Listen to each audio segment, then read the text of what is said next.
नमस्कार दोस्तों, स्वागत है आपका एक बार फिर से हमारे इस चैनल समग्र ज्ञान पर। दोस्तों, अगर आप अपने जीवन में कुछ नया सीखने की चाह रखते हैं तो चैनल को सब्सक्राइब जरूर कर ले। आज की जो जानकारी है, आज का जो प्रसंग है, ये बड़ा ही ज्ञानवर्धक है, बड़ा मोटिवेशनल है। आज का जो प्रसंग है हर व्यक्ति को सुनना चाहिए। प्रिय दर्शकों, आज हम आपको इस वीडियो में बताने जा रहे हैं कि हम रोज घर में झाड़ू लगाते हैं। झाड़ू लगाने के झाड़ू को कोने से स्थान पर रखना चाहिए, जो कि हमारे घर में ही माँ लक्ष्मी का आगमन हो। और जब हम घर में झाड़ू लगाते हैं तो वो समय कौन सा होना चाहिए जिससे कि माँ लक्ष्मी का हमारे घर में आगमन हो और हमारी गरीबी हमेशा हमेशा के लिए दूर हो जाए। इस बात को तो आप लोग अच्छी तरह से जानते होंगे कि झाड़ू माँ लक्ष्मी का प्रतीक होती है। झाड़ू हमारे घर से सभी तरह की गंदगी साफ करने का कार्य करती है। प्रिय दर्शकों, शास्त्रों में भी ऐसा लिखा गया है कि झाड़ू माँ लक्ष्मी का प्रतीक होती है और जिस घर में झाड़ू का अपमान होता है उस घर में माँ लक्ष्मी रूठ के चली जाती है, उस घर की सुख समृद्धि भंग हो जाती है। झाड़ू एक ऐसी चीज होती है जो हमारे घर को स्वच्छ रखती है, स्वच्छ के साथ साथ हमारे घर में सुख समृद्धि लाती है। हमारे घर में लोग झाड़ू की वजह से माँ लक्ष्मी का आगमन होता है। प्रिय दर्शकों, आपका भाग्य उदय होने का संकेत भी आपके झाड़ू में छुपा हुआ होता है। झाड़ू भी आपको यह संकेत देती है कि आप लोगों का भाग्य उदय कब होगा और कैसे होगा। जो लोग झाड़ू के इशारों को समझ जाते हैं, झाड़ू के संकेतों को समझ जाते हैं, लोगों का भाग्य उदय हो जाता है और वो लोग झाड़ू के संकेत के आधार से अपना जीवन व्यतीत करने लगते हैं। झाड़ू के बारे में आपने हजारों लाखों वीडियोस देखी होंगी। झाड़ू के बारे में बहुत सारे वीडियो यूट्यूब पर मिल जाएंगे, परंतु ये जानकारी पुरानी शास्त्रों और पुराने ऋषि मुनियों से प्रमाणित है। हमारी दी गई जानकारी बिल्कुल सही और सटीक होती है, इसलिए आप हो सके तो हमारी बताई गई उपाय पर जरूर अमल किया करें। हम ये आशा करते हैं कि यदि आप लोग हमारी बताई गई बातों पर अमल करते हैं तो एक दिन ऐसा आएगा कि आपका नसीब जाएगा, आपका भाग्य उदय हो जाएगा।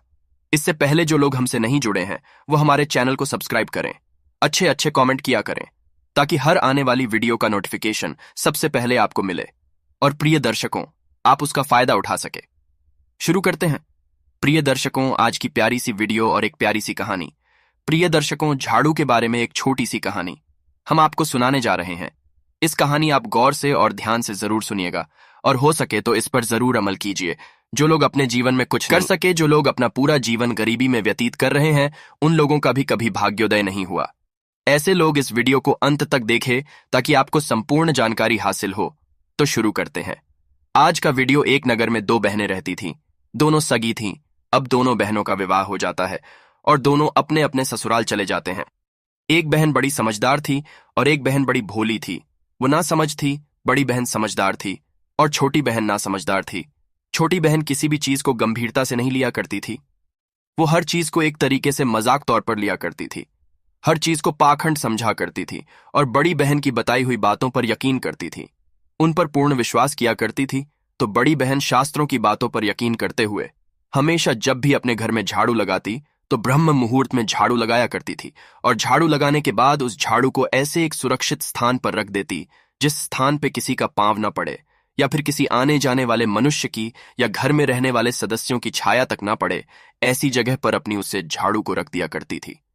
प्रिय दर्शकों, बड़ी बहन इस तरीके से झाड़ू को बड़े प्यार से और संभाल के रखती थी। उधर छोटी बहन जब मर्जी घर में झाड़ू लगा देती और झाड़ू को वैसे कहीं पटक देती। इधर उधर झाड़ू पड़ी हुई हर समय पांव के नीचे कुचली जाती। आने जाने वाले लोग हर समय झाड़ू को कुचलते हुए निकल जाते, झाड़ू को ठोकर मारते हुए निकलते। इस तरीके से छोटी बहन झाड़ू की कोई देखरेख नहीं करती और कभी घर में झाड़ू लगाती और कभी नहीं लगाती। इस तरीके से छोटी बहन के घर में बहुत सारी गंदगी रहने लगी। उधर बड़ी बहन ब्रह्म मुहूर्त में सुबह के वक्त अपने घर में झाड़ू लगाती, पूरे घर के जाले साफ करती, पूरे घर को स्वच्छ रखती और शाम के वक्त जब 4 बजे का समय होता तो फिर से अपने घर में झाड़ू लगाती। और प्रिय दर्शकों, पूरे घर के साफ सफाई करने के बाद झाड़ू को एक सुरक्षित स्थान पर रख दिया करती।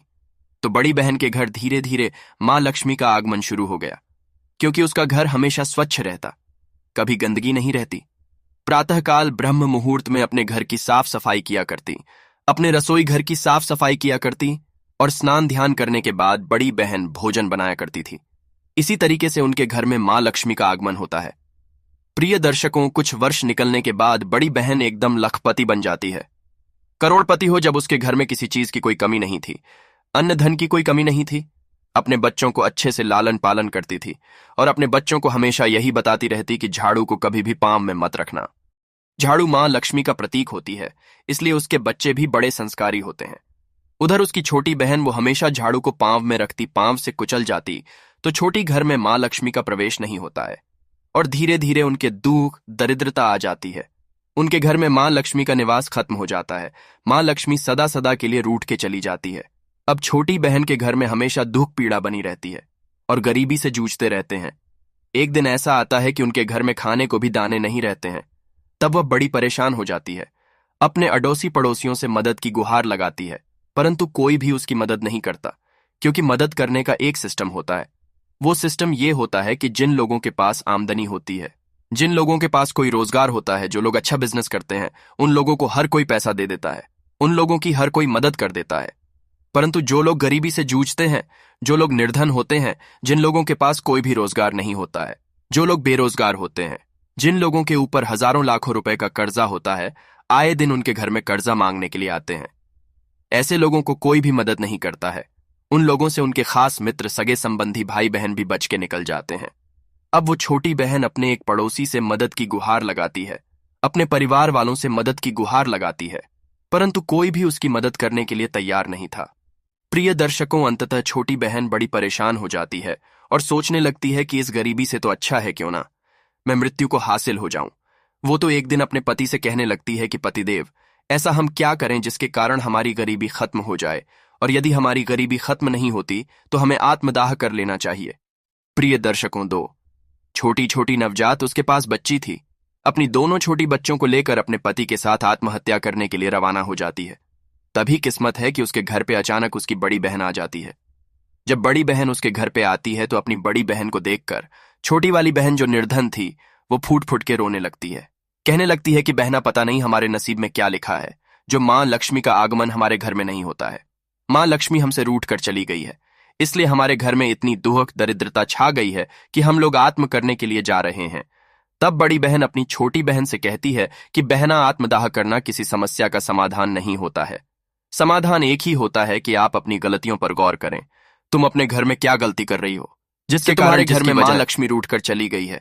तब प्रिय दर्शकों, छोटी बहन अपनी बड़ी बहन को अपने घर पे ले जाती है और अपने घर को दिखाती है। जब बड़ी बहन छोटी बहन के घर को देखती है और घर को देखने के बाद अपनी छोटी बहन से कहने लग जाती है कि अब मेरी बात तुम गौर से सुनो। सबसे पहले तो अपने घर में स्वच्छता रखना शुरू करो। ये जितनी भी गंदगी पड़ी है, इधर उधर मकड़ियों के जाले लगे हुए हैं, कहीं पे एक कचरा पड़ा है, कहीं पे बीड़ी पड़ी है, कहीं पे कागज पड़े हुए हैं, इन सभी को साफ करो। प्रिय दर्शकों, बड़ी बहन अपनी छोटी बहन की घर की साफ सफाई करवाती है। अपनी छोटी बहन वो पूरे नियम बताती है जो झाड़ू के प्रति शास्त्रों में बताए जाते हैं। तब बड़ी बहन अपनी छोटी बहन से कहती है कि तुम घर में जब भी झाड़ू लगाओ तो झाड़ू को सबसे पहले उचित स्थान रखा करो, ताकि झाड़ू आने जाने वालों के पांव के नीचे ना आए, उनकी ठोकर ना लगे। और दूसरा नियम यह बताती है कि जब भी घर में झाड़ू लगाओ तो ब्रह्म मुहूर्त में लगाओ। यदि शाम के वक्त झाड़ू लगाओ तो सूर्य अस्त होने से पहले लगा दो। सूर्य अस्त होने बाद झाड़ू को छूना भी गुनाह होता है। प्रिय दर्शकों, इस तरह की कुछ झाड़ू के नियम बताती है। तब वो छोटी बहन बड़ी बहन की बताए हुए नियमों का पालन करने लगती है। धीरे धीरे उसके घर का उसका भी भाग्योदय होने लगता है। अब एक दिन ऐसा आता है कि उसके घर में भी माँ लक्ष्मी का आगमन शुरू हो जाता है। उसके घर में भी किसी भी तरह की कोई भी कमी नहीं रहती। तो प्रिय दर्शकों, अब आपको यह समझ में आ गया होगा कि झाड़ू माँ लक्ष्मी का प्रतीक होती है और झाड़ू सुख समृद्धि के लिए, हमारे यश वैभव के लिए कितना लाभ होता है और कितनी काम की चीज है। प्रिय दर्शकों, ये छोटी सी कहानी यहीं पर समाप्त होती है। यदि आप भी अपने घर में ऐसी गलतियां कर रहे हैं तो उन गलतियों पर जरूर गौर करें, ताकि माँ लक्ष्मी का आगमन आपके घर में बहुत जल्दी हो और आपके भी दुख दरिद्रता हमेशा हमेशा के लिए दूर हो जाए। मिलते हैं कि नई वीडियो के साथ, तब तक के लिए अपना ख्याल रखिएगा। धन्यवाद।